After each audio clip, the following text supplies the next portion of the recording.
and try to refrain from talking among yourselves. It might keep somebody else from hearing. So we will begin with a moment of silence.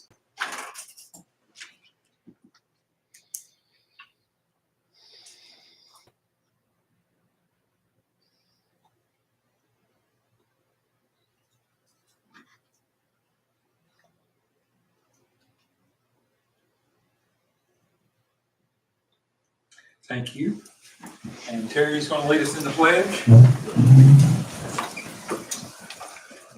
I pledge allegiance to the flag of the United States of America and to the republic for which it stands, one nation, under God, indivisible, with liberty and justice for all.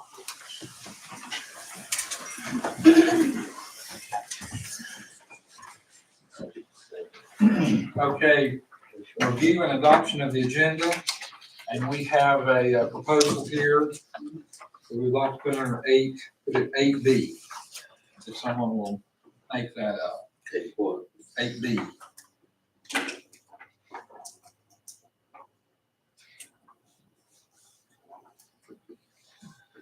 I'll make a motion to approve the agenda, including our consideration proposal as 8B. All right, all in favor? Thank you. Approval of minutes, September 22nd, 2025, regular meeting minutes. I'll make a motion to approve the minutes. All in favor? Thank you. Public comments? We have two. Bill Jones first. I guess y'all know who I am by now. Hey, just a couple quick things. One of them is they took our front doors at the museum as the local Motel 6 now. So we've been calling sheriffs over and over and over and over. I talked to the deputies that came the last time. He's got some pictures that Alice had printed out. Yeah.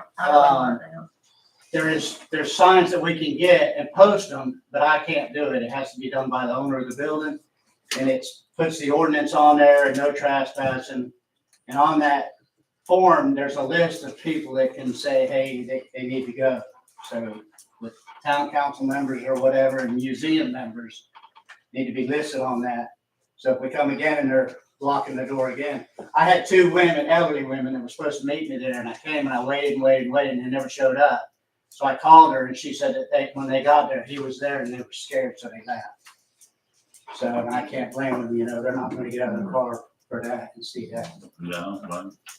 The other thing is this ladder and this other trash bin and this alcove thing. I've asked them about it. I'm not going to ask DEI for nothing anymore. I'm not going to clean it up because I know I'm not going to get paid. That's the other thing. I still have not got my check for the cleaning of the museum.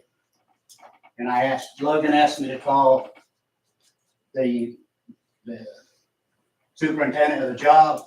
He said he didn't know anything about it. He would get back with me. Haven't heard a word. So I still haven't heard a word about whether I'm going to get paid for that check. They say that I am, but saying I am and sending me a check's a whole different story. So I'm not sure what to do with that. And then, like I say, that ladder and that trash, and they've used our museum for an ashtray, the front doors. And we find them stuck in the hinges and in the cracks of the doors. They put them out. They don't care where they put them out at. If we need to get those signs up and try to put a stop to all that. I mean, it's getting out of hand now. And then I told them, said, today it's one person, tomorrow it's two, the next day it's four, the next day it's six. Before you know it, we got an army camping out that we don't need. And then Santa Claus is coming to town, 11th and the 18th. But other than that, that's all I got. Thank you. Here they go. So you're ready.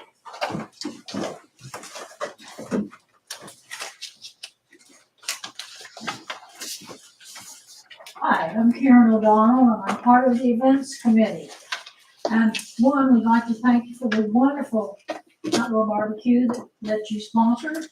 And as part of the events committee, we've talked a lot about getting people out and how we can stimulate interest. Well, we find that we have a very wonderful and generous group of neighbors, businessmen, who all want to participate and have ownership in some of the things that we're doing. So we're wondering if the council couldn't at some point consider a way in which donations could be accepted for events, some process or some way that is legal, but will allow that to happen, because when you have ownership of these things, you have much more spread of the word. You have more events that we'll be able to sponsor, and that won't take our money, but will certainly increase the people that we have participating in these kinds of things.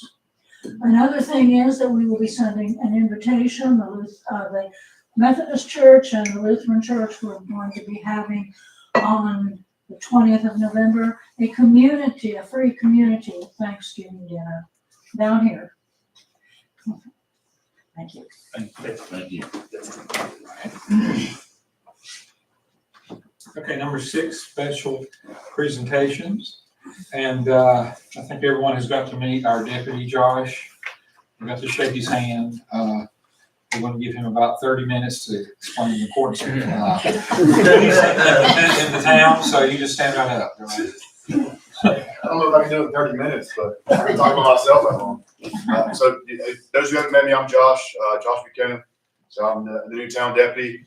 I know I got big shoes to fill, but I'm going to try my best. A little bit about me. I'm married. I have Size 12. I'm married. I have a 3-year-old kid. I'm born and raised in Burke County. Now, it may have been the western part, but I'm still a Burke County guy. Graduated from Freedom in 2012. Then I went on to East Carolina, graduated in 2016 with a bachelor's in criminal justice and a minor in psychology. Attended BLET at Western Piedmont, same year, 2016. Started here September 2016. Kind of worked throughout the sheriff's office for the last 9.5 years. I was a detective for a year. I worked general crimes, and then I was a narcotics investigator for 3 years. I've been a field training officer. This is my new venture, so I'm excited to be part of this community and work with you guys. And if you guys need anything, feel free to reach out to me. Thank you. Okay, we now have 6B, a proclamation, the Burke County NC Nonprofit Day, AKA One Burke Gives. We have Abigail here today, and she's going to get up to speak. How's it going? My name's Abigail. I'm with Burke County United Way. Most of you have probably seen me before at this point. I usually have different colored hair every year. But we're very excited to celebrate the 6th annual One Burke Gives Giving Day. And it takes place online at oneburkegives.org. And it's dedicated to supporting nonprofits throughout Burke County. And our first Giving Day event was in 2020 as a response to COVID. To provide a convenient way for donors to give to nonprofits from the comfort of their home and the safety of their home. And then since that year, the Burke County municipalities have all graciously joined us to celebrate Giving Tuesday and proclaiming One Burke Gives Day. So we really appreciate that. And it's been really nice to see the community continually rally around this tradition. It's not only a tradition in our community, but it's celebrated worldwide for Giving Tuesday, always held the Tuesday after Thanksgiving. So each year, Burke County United Way, we sponsor the online platform, and that allows any 501c3 in Burke County to raise funds for free and connect with their donors. So we at this point have 31 nonprofits sign up. Hopefully we'll have over 40 this year, which will be the most that we've had so far. And together as a community, we've raised over $100,000 in just one day on that platform for the local nonprofits. So especially in the wake of Hurricane Helene, it's more important than ever to come together and strengthen our community. So just a reminder, number 1, burkegives.org. So, yeah, thank you. Thank you for that. And we have something, if someone will make a motion for the proclamation. I make a motion to recognize 12/2/25 as Burke County Nonprofit Day. All in favor? All right, thank you. Abigail, if you would wait right there.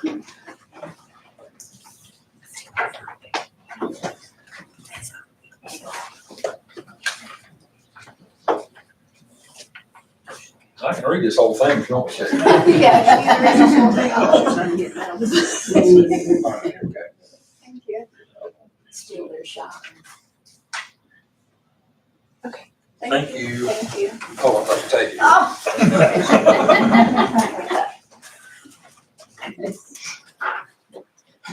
Thank you. Yeah. Okay, next we have our code enforcement quarterly review, and Kevin is here. Come on up. Afternoon, council, on this cold rainy day. Everyone should have a copy of the report. Give you a second to look through it.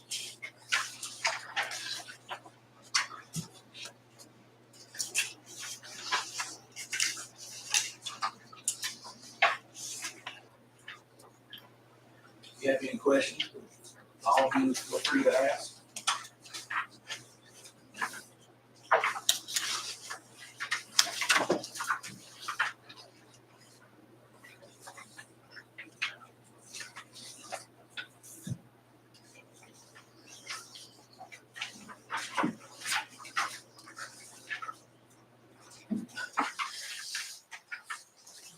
Looks like we're making progress. Yeah. You are? Everybody got a bunch of them cleaned up, or? There's slow progress with this. Sometimes the idea of code enforcement is if a complaint's made, then it's fixed quickly, and that's not accurate.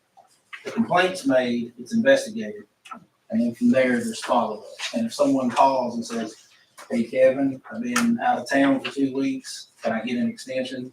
I'm gonna tell them yes. Try to work with people that way.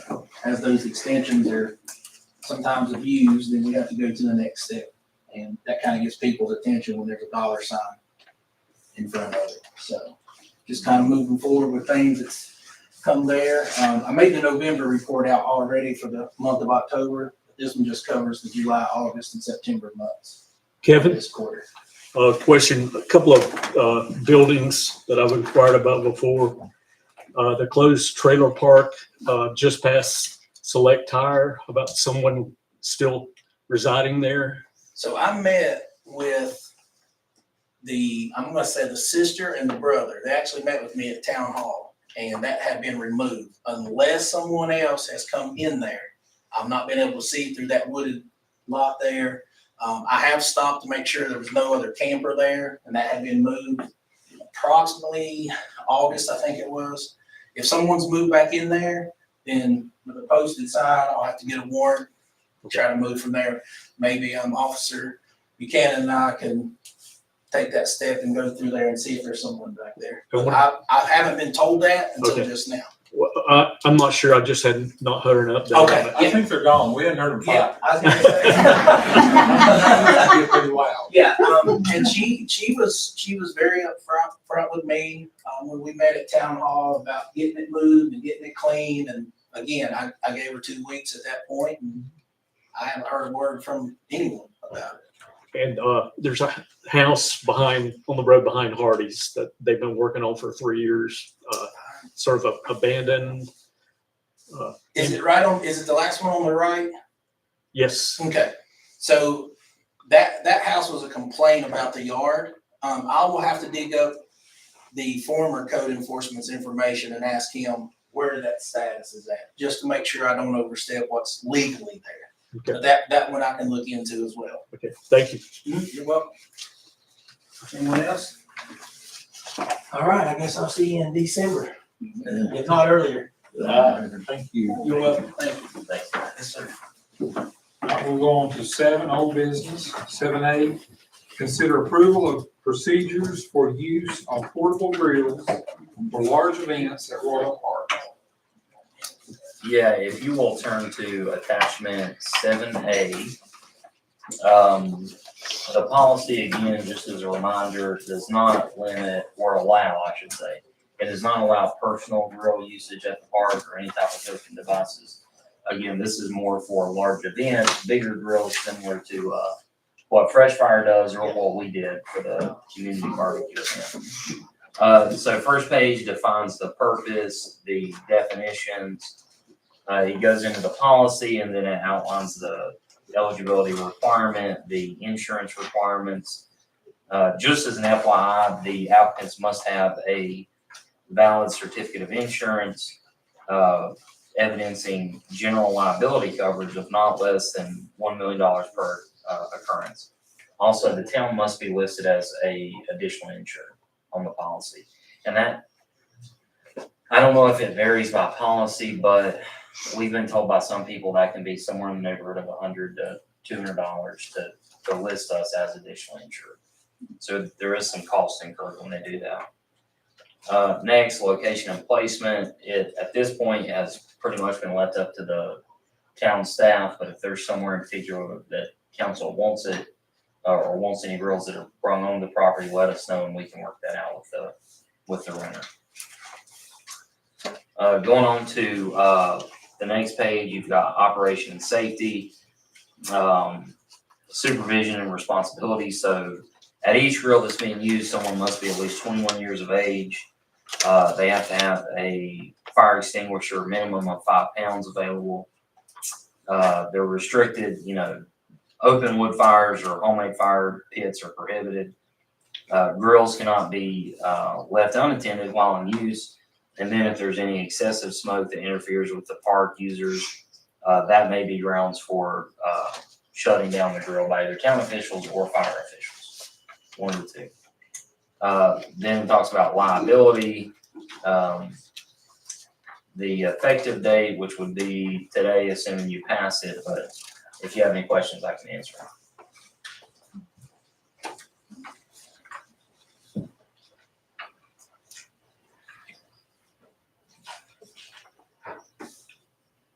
I got anything? Okay. Must be pretty thorough then. Alice worked on it for a good minute and did a lot of research and compared a lot of policies, so we think it's pretty good. Okay, good. Thank you. All right. You need a motion? Motion and a vote. I'll make a motion to approve policy on use of portable grills for lodge events at Royal Park. All in favor? Thank you. 7B, consider approval of procedures for agenda requests by council members. That's in your packet.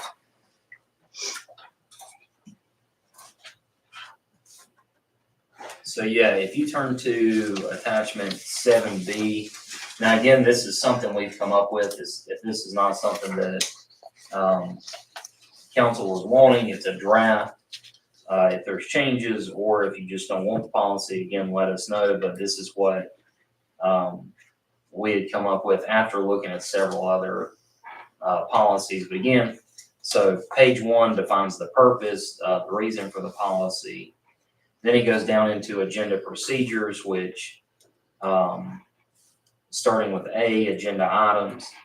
Number 1, council members may request agenda items to be added to the agenda by 12 p.m. on agenda packet day. Council members should include as much background information as possible with his or her request. Number 2, all council member requests will be included in the email from the town clerk when she emails out the agenda packet itself. Number 3, upon adoption of the agenda on the day of the meeting, council will consider amending the agenda to add the requests from the council members that were submitted 1 week prior to the meeting. A majority vote would be required to add that to the agenda. Closed session requests, because there are only certain legal reasons you can have for going into a closed session. We've put language in there that Jared and I can review the request to make sure it meets the legal standard for a closed session. The council member would be required to have at least a vague explanation of what it is, what it's based around. And that would probably cite the rule, like it would be for personnel matters or economic development. Something related to one of the statutes, yeah. Number 5, any council member's request to add a new topic to the agenda on the day of the meeting. This is where I think we had a request to regulate in some fashion the day of adding something.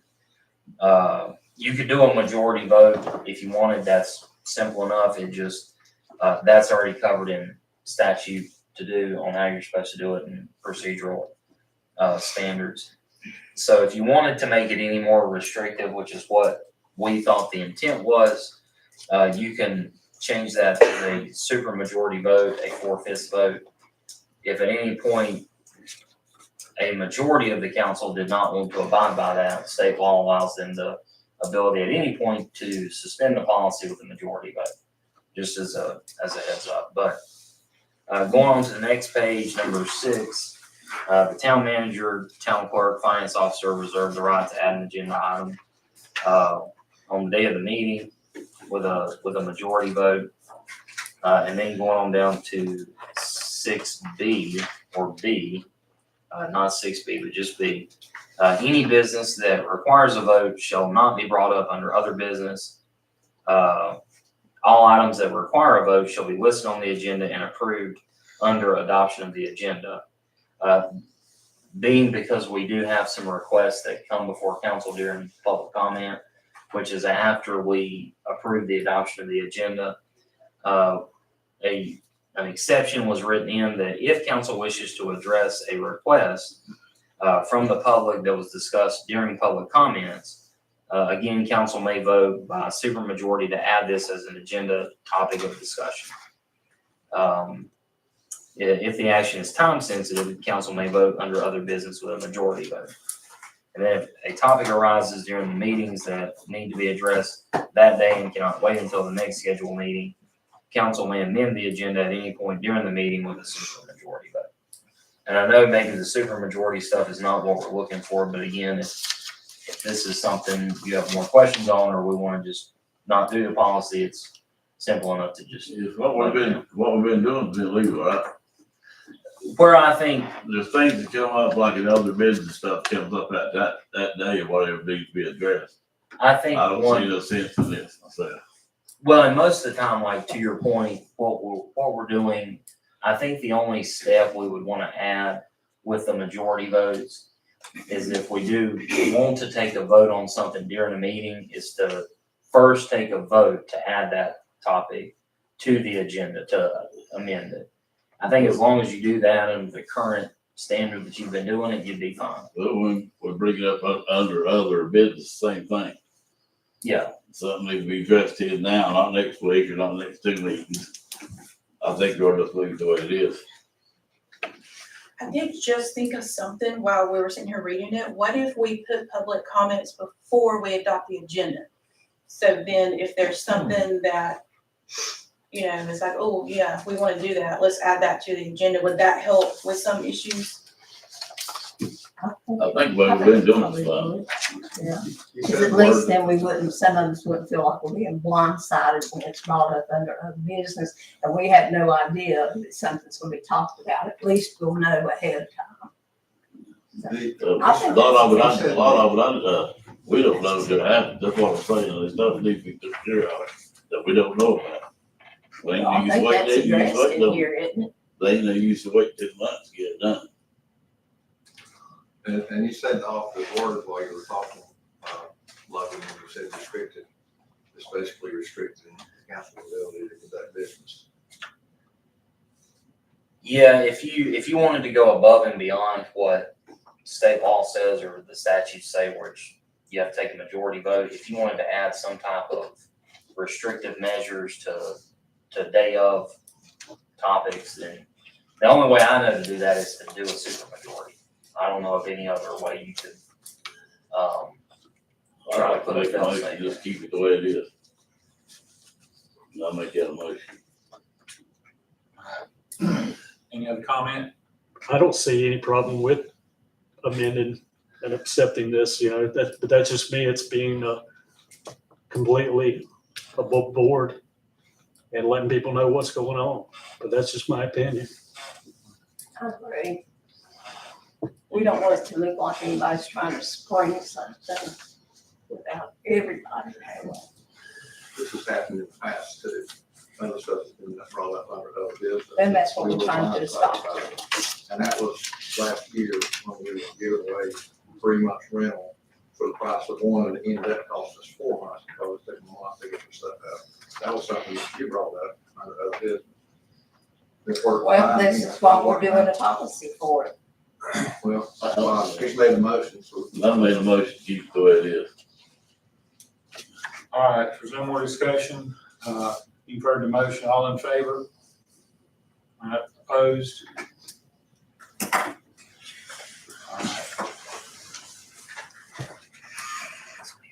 I think I did that backward. I'm opposed. Can I change that? Yes, since we've not moved on to anything else, yes, we can. Do what? Since we've not moved on, yes, we can change. Okay, thank you. Okay, now we'll move on.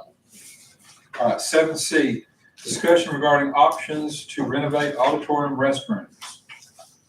Yeah, this is something we talked about either last month or the month before. We have been getting quotes.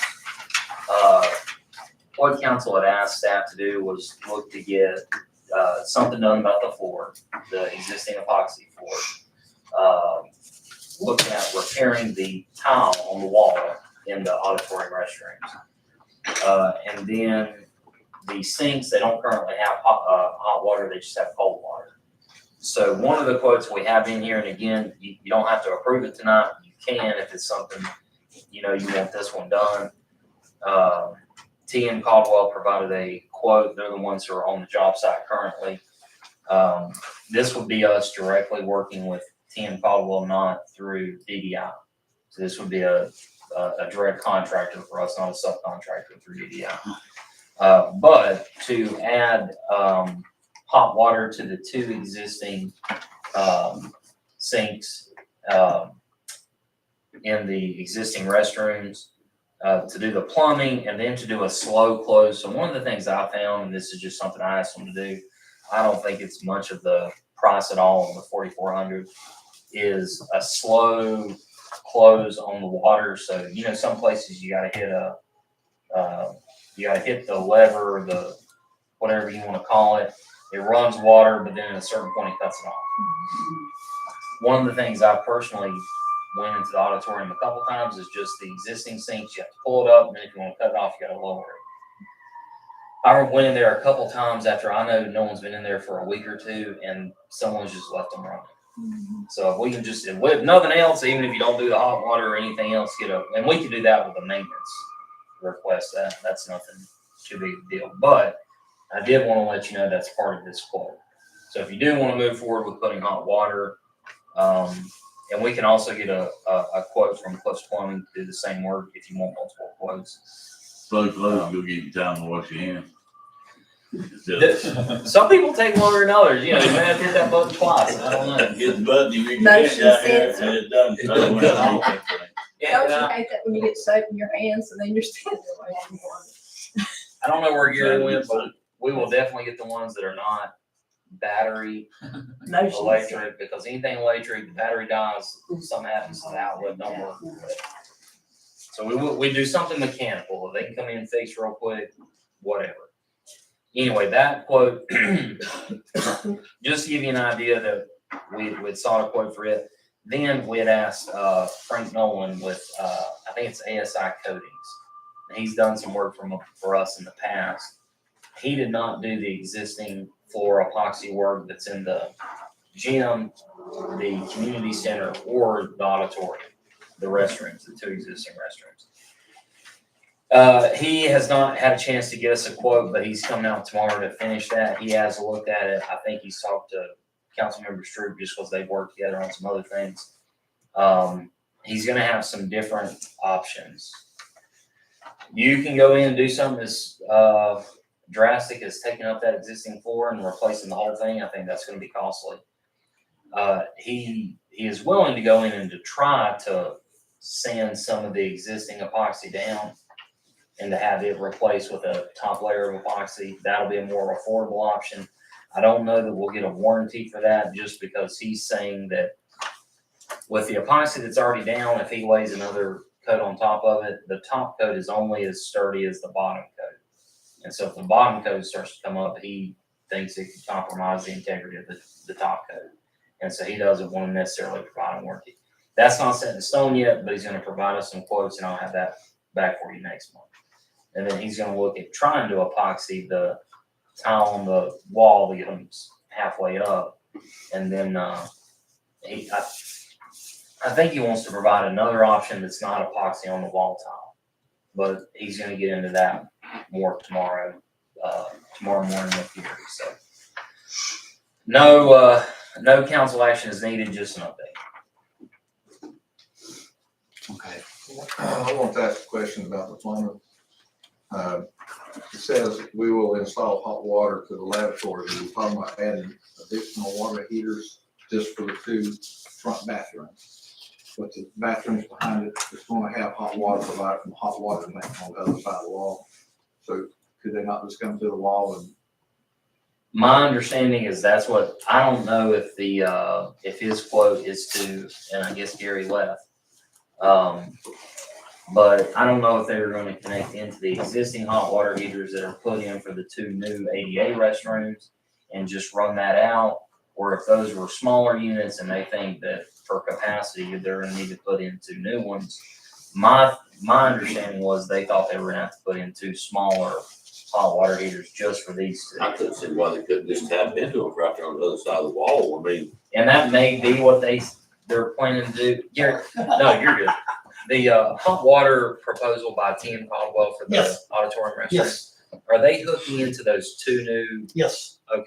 There you go. that was my understanding, And talked about it both, but this quote, because it'd be easy just to come from the new bathrooms at the front under and hook up to, existing. That's what I was thinking, because if you put new water heaters in there, even if it's a tankless, you're gonna have to have electricity, and I didn't see you mention No. electrical work here, so. Yeah, that's the way he described it to us. Royal, sorry. And what did you discuss, the flooring? the flooring with Frank Nolan. Yes, he's Yes, supposed sir. to come back by tomorrow. And we'll check with, and see what we can do about the tile, if there's any solutions to it. The hairline cracks, there's half a dozen of them, without having to pull them off the wall. It's only cinder block behind it, but you're still talking about, another demo. But, I think he's on the right track with, the project is armor, that he can put on the floor to help with it. He's gonna take, and you may have discussed all this. A little bit. A small section he's gonna test, see if he can sand it to level it out a little bit, because you can't mop it the way it is. And if he can't, then, he was talking about just pouring a concrete leveler over it and starting over. Stub up the drain a little higher and go from there. I told him we had pretty much told him not to do the option where it Demo. demos the floor. Yeah, no, we're not going that route, so. I know he's researched that product. I know he's had Cheryl Levine out here look at the product Right. to get their recommendation of all the products they sell, and that's what they recommend. And I don't even know if they can make a product that you're gonna have contraction and expansion of anything you put in, hot and cold. So it's gonna move. Maybe if nothing else, we just pick a paint color that doesn't show it as bad. So, but yeah, that's pretty much where we're at there. We should have quotes next month for you to look at. If it's under 5,000, I doubt it will be.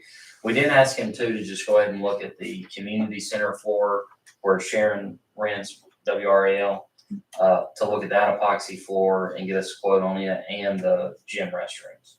Because they were all 3 done at the same time. So they're all in the same shape as the auditorium restroom floors. Do we need a motion to approve the plumbing? I see where you got to be determined on here. If you want to move forward with this one, it's within my purchasing limit, so we don't actually need a council vote. But if you want to give me just hey, that sounds like a good idea, it will lead into our maintenance line item budget, which we've done a lot in it. Hopefully, we're on pace to exceed it, but we've also done all the repairs that we can possibly think of up front. So it will lead into that, and just know that if we have to come back for a maintenance budget amendment mid-year or late year or sometime the budget, we may have to do that. But we can approve that within the existing. We can do it one of two ways. We can either do it in the maintenance line item or with the auditorium fund capital monies. So either way, we can, if y'all want it done, we can do it. I think we ought to have hot water in there. I don't know if put it in sooner the better, I guess. So I'm not sure. Mechanical fault.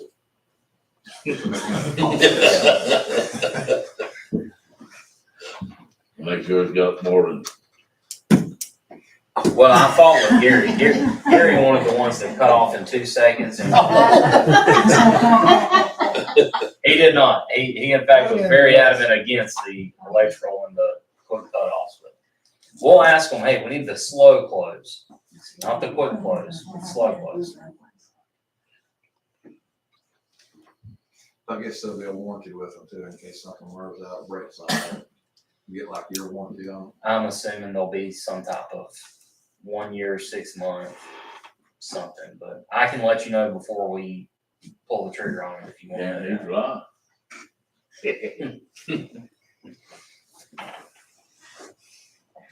Did I hear a motion? With it. He said, Oh, He okay. feels good on me. All right, never mind. Okay. Consider approval of moving existing electric lift or purchasing a new electric lift to install at the side of the auditorium stage. If you will turn to the memo for 7D, just some background information as part of the Hildebran Auditorium renovation project. We have an ADA lift that is proposed on the right side as part of box drawings. On the right side of the stage, it would replace the stairs that were there, and they've been removed since by DDI. But our architecture firm asked DDI to place a contingency amount of $5,000 in the contract between the town and DDI to remove the existing stairs, run electrical wiring to the lift, and then prep the lift area. If it was going to cover an actual lift, sure, but $5,000 is not going to cover that. So for installing the lift, council's going to have two options. One is either to repair and move the existing outdoor lift that we have currently at the stairwell entrance to the front, or to, I guess you could keep that lift if you wanted outdoors. You have the ADA ramp there now, so I don't know that you got much use. Outside. I wouldn't either. I don't think it's gonna work very well. But anyway, so you could either do that, or you can dispose of it and buy a new one for the interior. The two options I've broken down under the review section. So we have the Ron Henninger, I can't remember his last name. Morgan. Yeah, from Morganton, the elevator company, come out, not TKE. We've seen TKE's prices. Don't want to go there, but so anyway, he came out from the elevator company. He looked at it, and Gary, you backed me up here. He said it looked like it was in. Yes. There's some things that need to be repaired, but generally, when he opened it up, he said it didn't look bad. So the repairs that he was talking about are going to be about $2,900. And then to uninstall and then reinstall the old lift at the opening to the right of the stage, that would be another $6,800 on top of the repair. So he's got it at $9,700. He is saying, now that doesn't cover anything that the contingency would cover with DDI, but that would be part of the contract and wouldn't raise the contract. He did say there would have to be a licensed electrician, which he's not, to come in, hook that up. We've already got it wired in from the front, so it's already wired into an existing breaker. They'd have to uninstall it there and then have an electrician wired into the existing. That may be something that we could get as covered under DDI's portion of that contingency. Maybe not, we don't know. But that's an unknown cost. It would be the same regardless of whether you're buying a new one or doing the old one. So it's not, and because we don't know the cost, it's not listed here. But so roughly in terms of cost for using the old one, you're probably going to be somewhere in the neighborhood with the electrician in the $10,000 to $12,000 range. To purchase a new one, which would be by, Freedom by Accessibility Professionals, they have quoted us, with the sales tax and the lift itself, $12,308. Ron with TKE would do the installation. He has quoted the installation of the new one at $4,500. We don't know the exact shipping cost, again, or the electrical cost just to wire it in and then have it inspected. I believe it's by the Department of Labor, but don't quote me on that. But you're looking at roughly at least 17 plus whatever the electrical costs are, so probably $1,000 or $2,000. You're probably looking at closer to 18 to 20 for a new one. How old is the old lift? Luckily, I had a question on that, so Rick looked it up. We installed the old one in sometime between March and June of 2012. 2012. 2012, yeah. So it's roughly 13-ish, 13 and a I half know years there's old. been a couple instances when it has let us down when we needed it. I will say this, I'm not advocating one way or the other. The old one is old, and again, they can't guarantee nothing else that won't break on it. It's 13 years old, you could have issues. So I don't want to advocate for it and then something breaking, you guys look at me and say, look what told you so. I don't want to do that.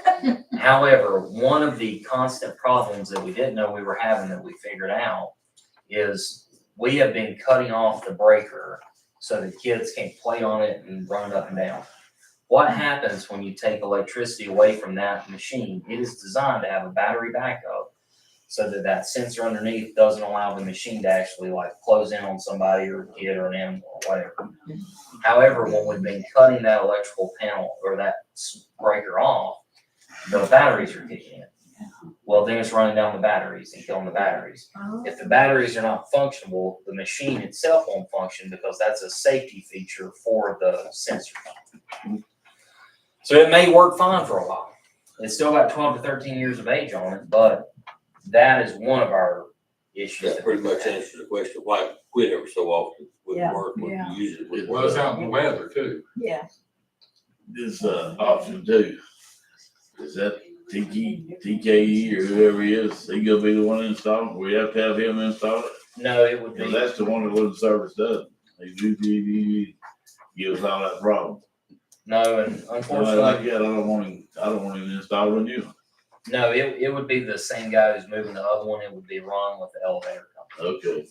So either one, whether it's the new one or the existing one, Okay. it would be Ron. TKE have nothing to do with it. Unfortunately, they still will be the, I guess if you move the old one, we're still under contract with them till 2027. I don't know if you move it, Keith Barrow? Well, there's a penalty for doing that. Oh, Lord. We looked at that. And then we thought that, they said they weren't gonna service it, so then we would be able to get on the contract, but I think they figured out a way to service and all of a sudden they can service an old one. Well, if it's still a service contract for Another year and a two, half-ish. yeah, I mean, that's covered if they do find a problem if we remove it. No, the contract is just to inspect it, to do we're required to have it inspected, I believe, quarterly. Okay. So that is just for the inspection service. If they find something wrong, we still have to pay them to fix it. Okay. How much have we spent on the old one over the last several years? I know we had to buy, I guess, batteries and stuff several times, had it worked on several times. How much have we spent on? We spent, about 12,000 when we put it in. I think we spent about 7,000 that last time we had that big repair cost. And then we've had some battery replacements, a few $100s each time. I don't have a specific total for you, but Just in the neighborhood of, 20 to 25, I would say, over the years. With the purchase of it. Yes, with purchase, So without the purchase, probably 8 to 10. about half of that, yeah. it. How much use do you anticipate it would get on the stage? Well, Sharon Elliott with Walk and Roll has mentioned doing some fashion shows, and so not a lot consistent, but when it is gonna get used, it'll get used. But the power stays on it all the time where you don't keep having to replace batteries. And you won't have the factor of weather like Gary just said. And a warranty. We should get a warranty with the new one. With the new one, it would come with us. I haven't looked at exactly what the warranty is, but you would get something. Whether it's a year or 2 years, you get something. Someone in the audience has a question. Could you not sell the old one? You could try. It's the elevator company, they probably got a use for it. We can definitely ask if you want to put this off a month. We're not looking to be done till mid-January. We won't have anybody looking to use this probably until early February. So if you want to punt and give us, I don't know if we're gonna meet on the 21st or whatever the 2 days are, but we could look and try to get you an answer to that. We would have to surplus it and do the resolution and put it in a paper, wait the 10 days. If you actually are looking for us to sell it, that'll take a minute. If the request was, can Ron from the elevator company use it, that we can get you an answer quickly. So we still have to go through the same process. But then if he does want to buy it, then yes, we'd have to come back to you, vote to sell it, put it up. Do trading. Yeah. You know, you'd have one buyer, I guess is the point. Yeah. Well, it wouldn't hurt to find out if he was interested. And do that.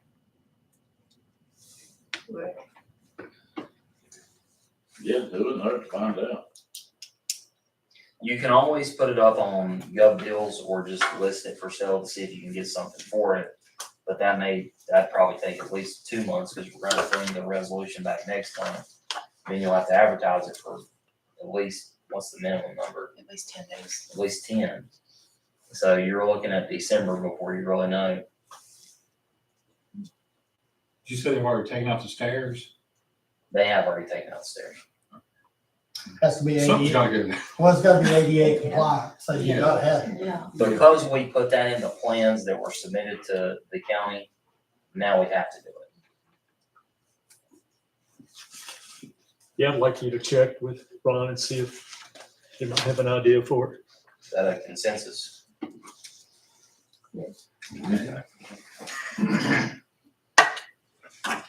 Seven E, discussion regarding auditorium layout, change of restrooms in the back addition.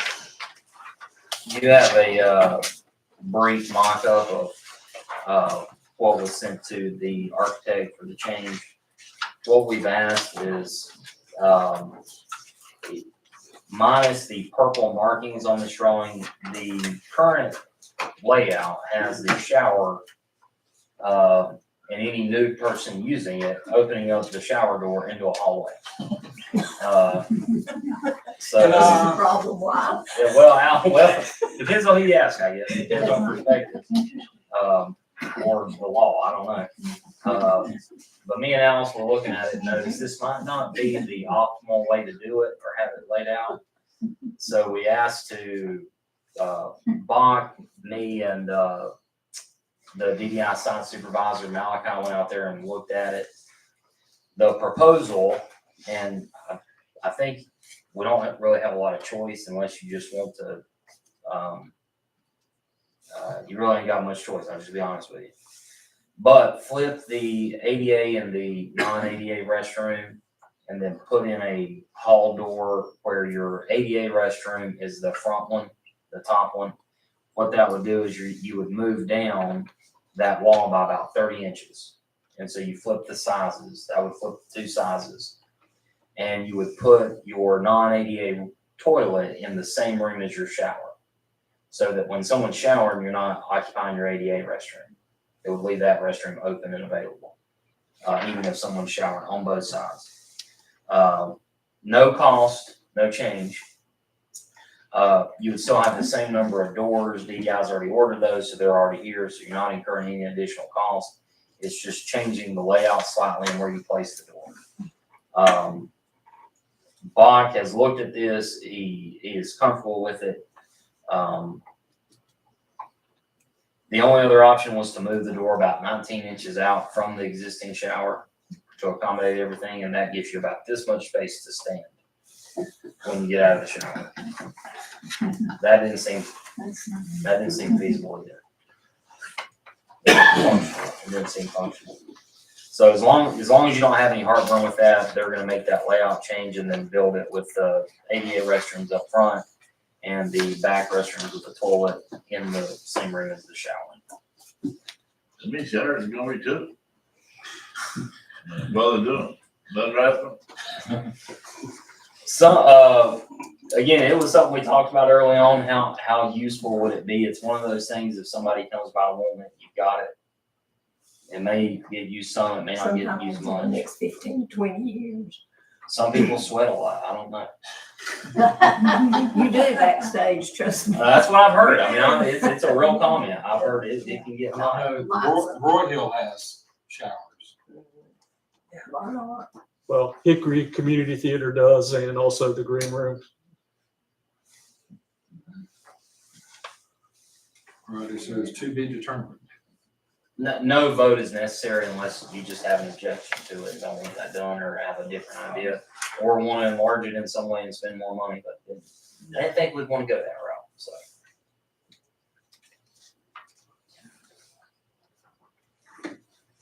No objection, so. No objections, okay. All right, 8, new business, 8A, consider approval of policy allowing sponsorships for auditorium. That is in your packet. Okay, if you want to turn to the policy, so this policy regulates sponsorships to the Hildebran Auditorium project. Page 1 contains the policy statement, definitions. Page 2 covers authority to approve the sponsorships. The 2 different types of sponsorships, which are either the ability to sponsor an individual seat or multiple seats, or just providing a general donation. People will have those 2 options. And then it begins to cover the criteria to review a sponsorship application. Moving on to page 3, it finishes up the review criteria and then moves into the messaging formats, such as where the sponsors will be listed and then any permissible messaging that's allowed or not allowed. One thing to note in this, in terms of the difference from what we allowed at the Royal Park for sponsorships, we did up the number of characters allowed in a sponsorship from 28 to 32, and that is because that is the maximum amount of characters that are allowed in the plate that we could put on the chair. So it was up by about 4 characters. Page 4 discusses the criteria to terminate a sponsorship should you ever run into that and need to. And then page 5 goes over the process and timeline of the sponsorship agreement between the town and then someone looking to sponsor. If you keep going, you'll see the auditorium sponsorship program, which discusses the project elements. It shows the seating layout and where the ADA seats are placed, so you'll actually see the seating chart. And that'll be as part of the program so people know which seat they're sponsoring. Then if you keep going, you'll see the sponsorship amounts, which include a minimum general amount of $50 and then a seating that starts for the first 6 rows at $200 and then drops down to $150 for the next 6 rows. And then it drops down to $100 for the final 5 rows. If that's something you'd like to change, or if you want to make it uniform or have different amounts in mind, you can let us know, but if not, then we would need a motion to vote to approve the policy. Do you think you get more people if you just did it all 100? Or do you think that's cutting us? I definitely think the people who want the upfront rows would hurry. Everybody would have the option at 100. I have no clue if it would encourage or discourage. I think the less you have, the more sponsors, the less you're charging, the more sponsors you're gonna have. I agree with that. So if you want, It's a little plaque, it's gonna go on the back of the seat. On the arms, you I think said. it's on the armchair. Or the chair. Oh, okay, okay. The problem with putting it on the back is curved. Okay. No, I can see mine. a couple of these.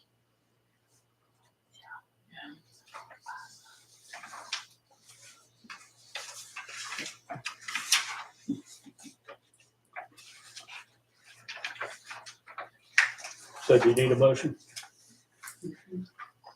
If you are okay with it as presented, yes, to approve it within a motion of vote. Yes, I'll make a motion to approve it as written. All right, all in favor? Thank you. Okay. Now we've added in 8B, and that is the proposal from Reynolds Company for gym heat exchangers. The existing, you can see the proposal, but the existing units at the gym, one is definitely on its last leg. The other one is not in great shape either, so if you're gonna replace them, you might just wanna go ahead and replace both at the same time. The quote is for $12,121. That includes labor and material to replace both heat exchangers and then one draft motor on the 2 Lennox units that are on top of the gym. And it's from Williams C. Reynolds. And if you have any questions, I may not be able to answer them, but Gary might. I think when Reynolds the first thing Reynolds done for us was 2011. And Dana Chapman was the engineer. So he's the one that we've been speaking with. And he's the one that actually did the installation and was the acting engineer when those were put in 2011. So they do have age on them, quite a bit.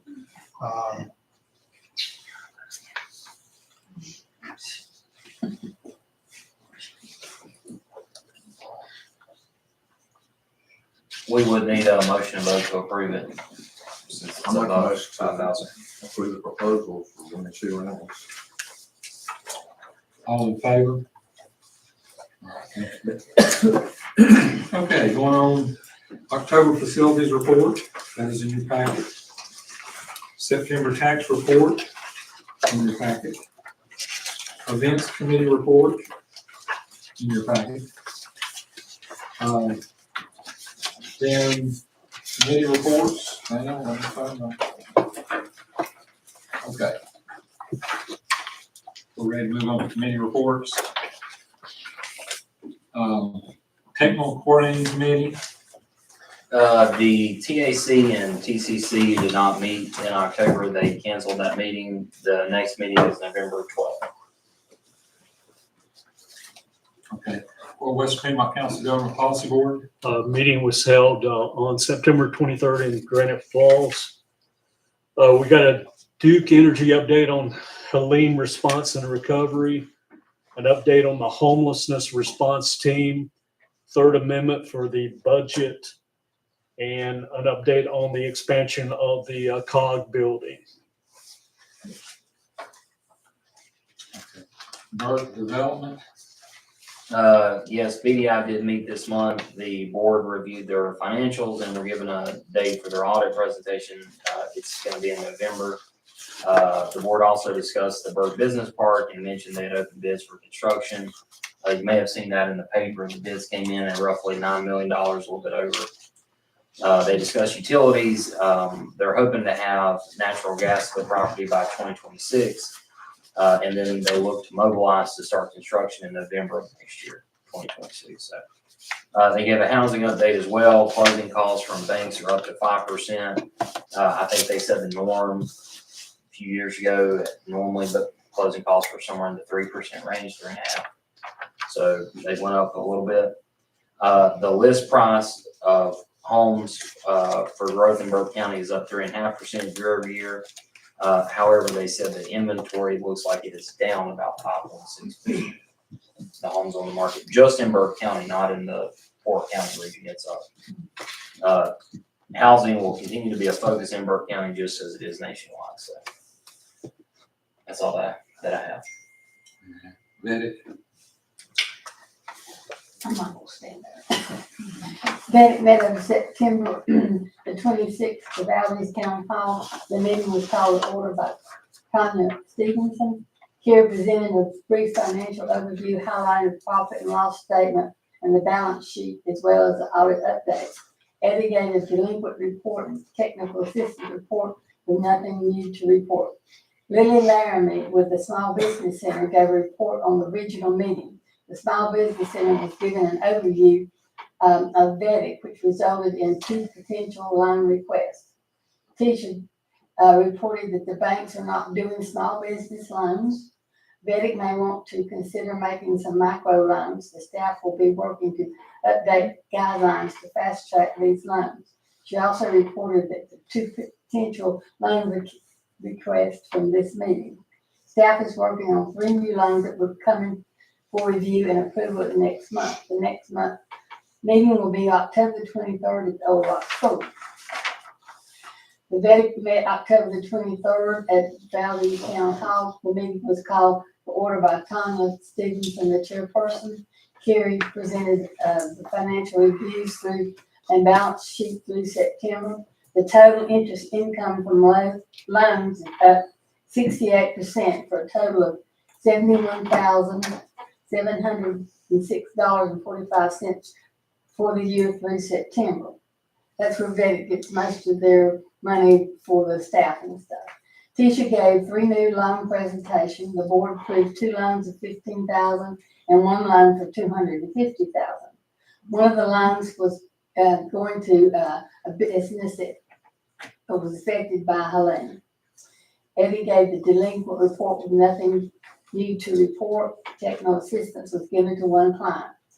And Carrie shared the great news that ARC grant of $300,000 has been approved that VEDIC will be getting, which was great. The combined meeting for November and December will be December the 4th at the Morganton Community House. Brook Library Board of Trustees, I'm afraid I did not make it to the meeting. That is all of our committees. I guess number 9, other business. Yeah. Dog. First, I think we need to make a policy or whatever we need to do to make it legal or to give donations.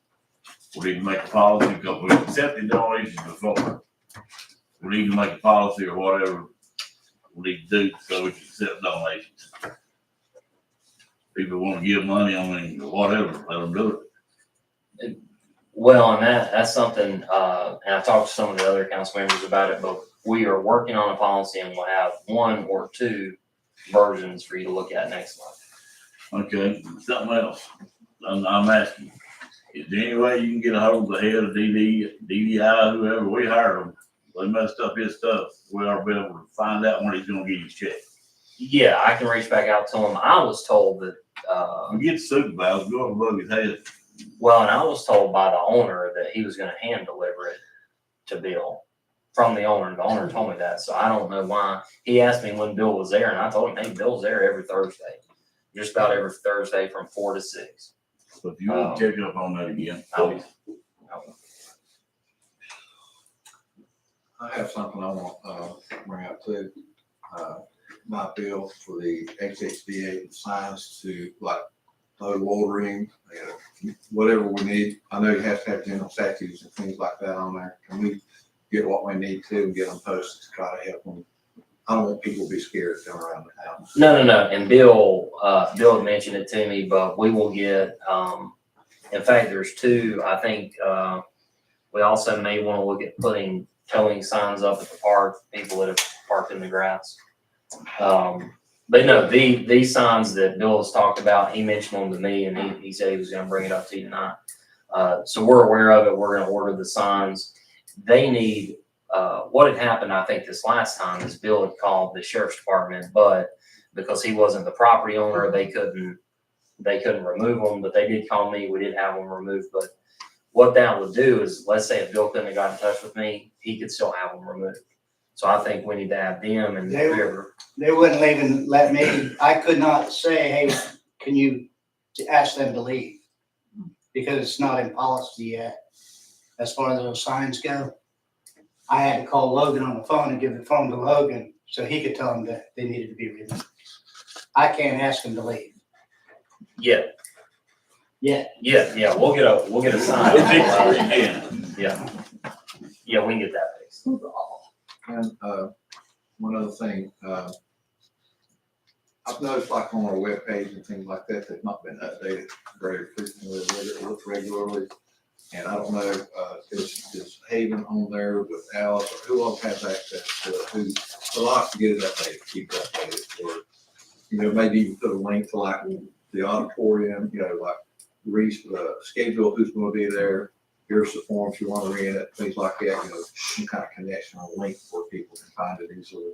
The forms are on there. The auditorium may not be on there yet because we haven't officially, we aren't booking yet. But all the other rental forms are there. And if you see something that you need updated, just let me know. Well, I mean, I saw pictures like from 2017, Christmas parade, things like that. Things like that, you know, I'd like to update the page, so keep it updated as much as we can, even on Facebook and things like that. I think Facebook's page is pretty good, but just have, you know, at least a couple of people have access to it. I'm not sure who has access to it, but, so keep it updated and keep it fresh, and we can add to it if we need to. If we see a need, we can add to it real easily, or easier, I guess I should say.